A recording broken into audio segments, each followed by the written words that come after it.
One of the most impactful things I've learned in my time at Vistage is that you are not the first person to deal with what you're dealing with. A lot of other people have been there already, have tried different things, and there's a lot of value in hearing what they've gone through, even if it didn't work.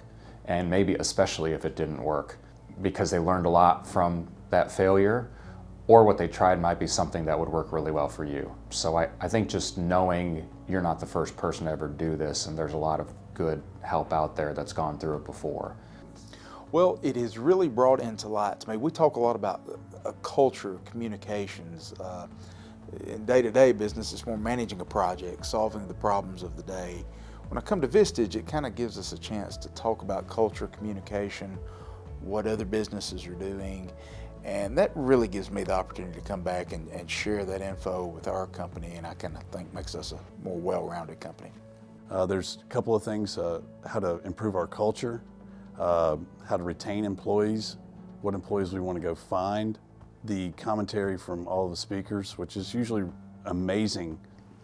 The most impactful thing I've learned through being in Vistage really is just, leave your ego at the door and be ready to be honest and candid about the challenge or the issue that you're facing in your company, and be willing to receive that constructive, honest feedback from the vast range of experts in the room who've probably dealt with those same challenges in their companies.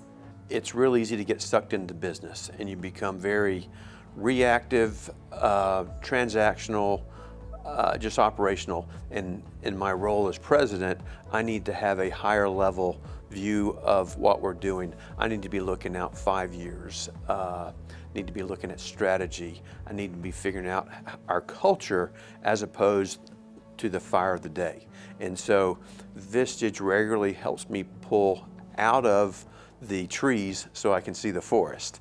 And that's very helpful in making sure that as a company we have a direction, vision, and we're executing that instead of just doing the daily firefighting and reactionary problem solving that we find ourselves frequently getting into.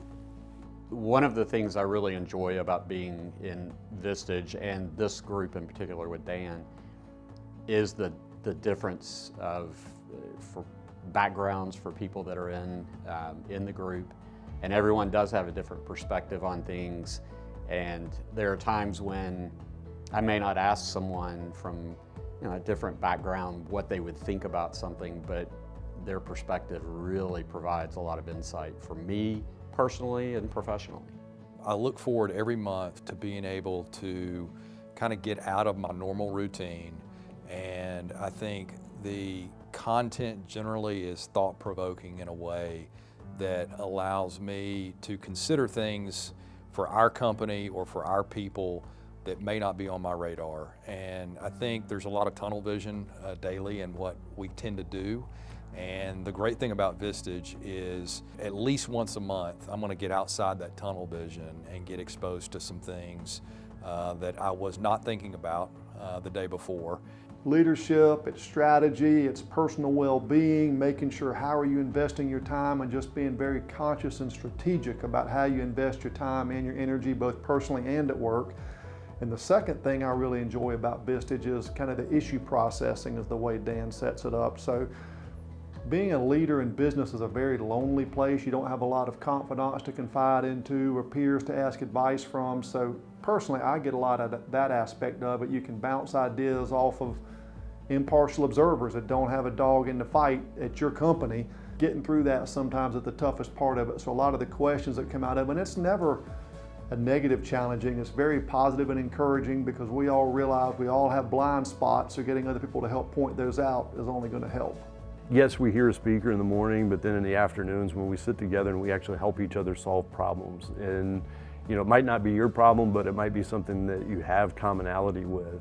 And just having the vulnerability to talk about those things in front of other people, those are things you don't get in a chamber dinner or things like that. By helping each other solve problems, you get to know each other, respect each other. Coming into a community, it really helped me, because even outside of the business, I developed a hiking buddy. It developed faster than any other organization that I've ever been a part of.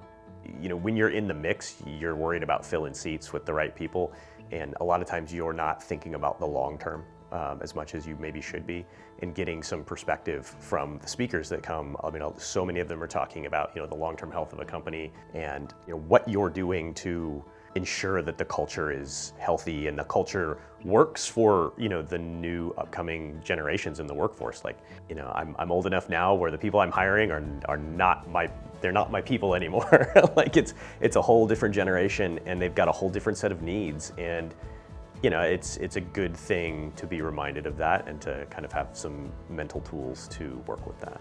Especially in a smaller company like I've been in, you are so insulated and so focused on your problems in your moment. Sometimes it's really hard to get out of your own head and see the world for what it is and see your company for what it is, and that's a big bonus.